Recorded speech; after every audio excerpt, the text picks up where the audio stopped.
This is a Sports Catastrophe production. Hey there, how there, ho there. It's Jeff Carter and welcome you to another Sports Catastrophe birthday boy. Now, today's birthday boy is dead. Usually I do a living player, but I couldn't find a living player for April the 23rd that wasn't. Well, Tony Esposito was, but he died. So I'm going with Warren Spahn today. Warren Spahn was born April 23rd, 1921. He would have been 101 today. Well, he died in November 2003, but he played in Major League Baseball as a left-handed pitcher for the Braves franchise, playing for Boston and Milwaukee. It would have been weird if he, in 1966, stayed with the Braves and played in Atlanta. It would have been amazing. I think he would have been the only player in Braves history to play for the Braves in their three iterations, but the Boston Braves, the Milwaukee Braves, and the Atlanta Braves. I don't think that's ever been done before. Anyway, Spahn actually did lose 4 years off his career because he served in the U.S. Army because of World War II. So he was born and raised in Buffalo. And they say Buffalo is a poor town. Anyway, Warren Spahn has the most wins by a left-handed pitcher in Major League history, with 363.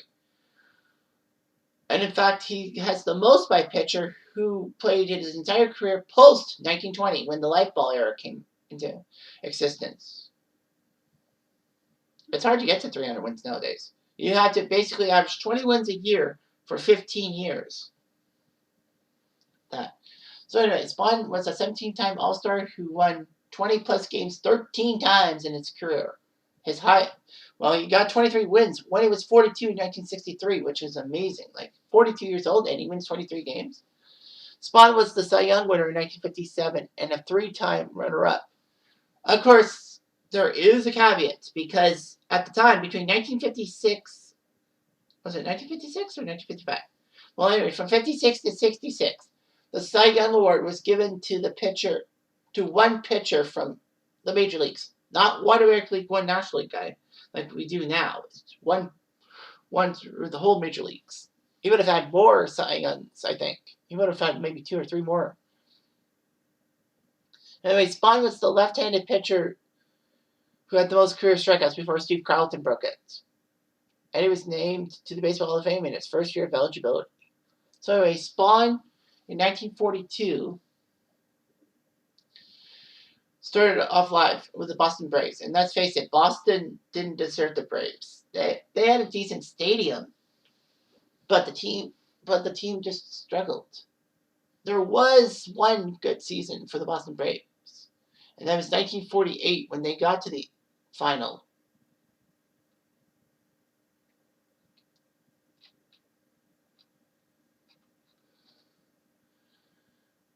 So anyway, Spahn, after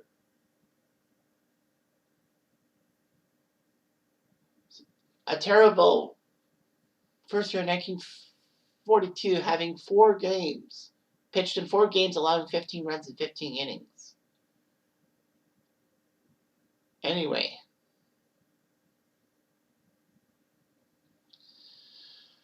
he then went to the U.S. Army because of World War II, and he was given a Purple Heart.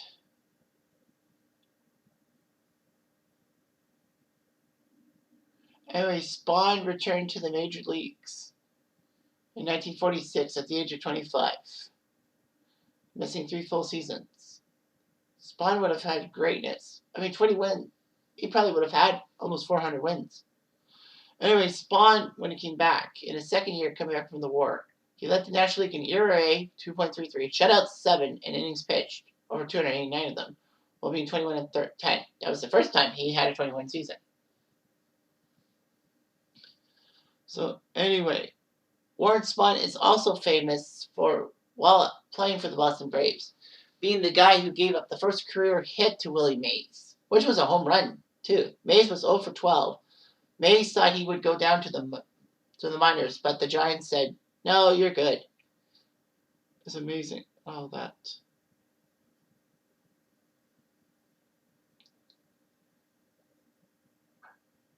Anyway, things would look good. But of course, there was a famous song in 1948, poem about first we'll use Spahn, then we'll use Saint, then an off day followed by rain. Back will come Spahn, followed by Saint, and followed, we hope, by 2 days of rain. Because Spahn and Saint were both pretty good in the 1948 season when they won the pennant. So it was huge, that Spahn and Saint and all that. Because the poem was inspired by the performance of those two guys in the Braves' 1948 pennant drive. And the two pitchers went 8-0 in 12 days' time.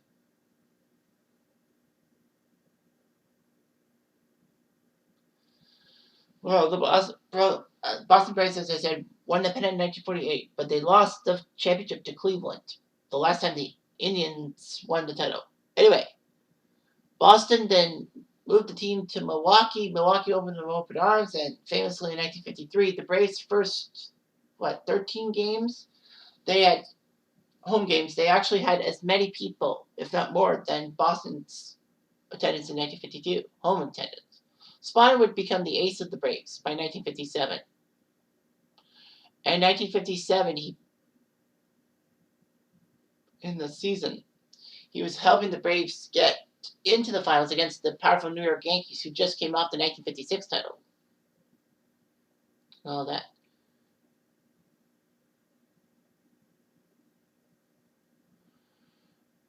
Anyway, Warren Spahn was great for the 57 Braves, getting them the World Series title against the powerful Yankees. Spahn almost pitched for another World Series champion in 1958, but the Braves choked that 3-1 series lead to the Yankees. But you didn't know that. Anyway, Spahn figured he was good and all that.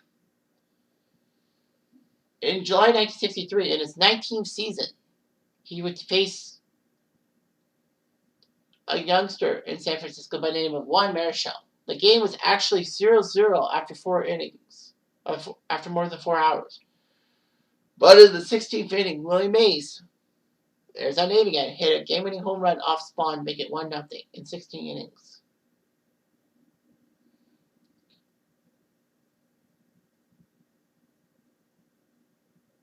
Marichal almost was taken out of that game, that pitcher's duel, but he told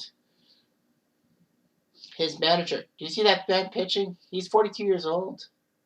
I'm only 25. If that man's on the mound, no one's taking me out of there." So Marichal pitched 227 pitches officially, and Spahn threw 201.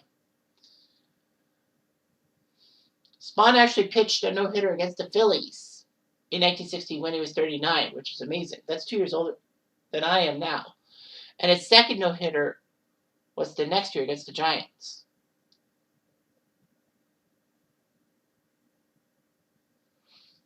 Anyway, Spahn was good at all that. So after 25 years with the Braves franchise, when they signed him to that deal, they actually sold him to the New York Mets. It was like, what the heck? Why would the Braves get rid of Spahn to the Mets? Well, I guess figured that Warren Spahn would be better off for the Mets. Spahn could have been one of the best one-team pitchers in history, like Bob Feller.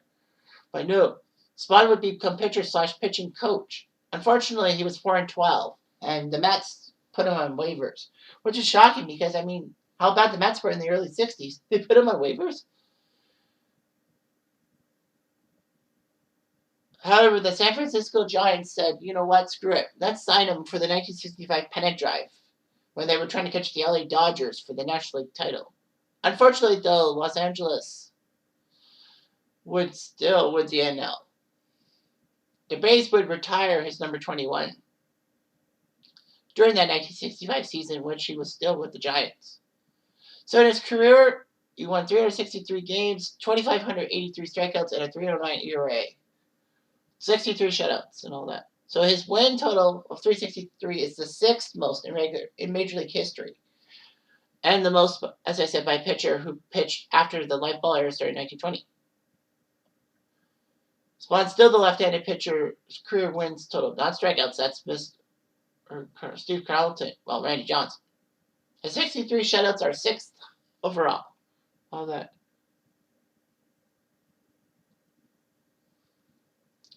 So Spahn was an icon and all that. He lived in Broken Arrow, Oklahoma, and died of natural causes when he died. So Warren Spahn was good. Spahn and Satan and Pray for Rain. How about the Spahn, Warren Spahn of Satan? Ha! That's a funny thing I should have done, but whatever. Anyway, I'm Jeff Diamond. I do.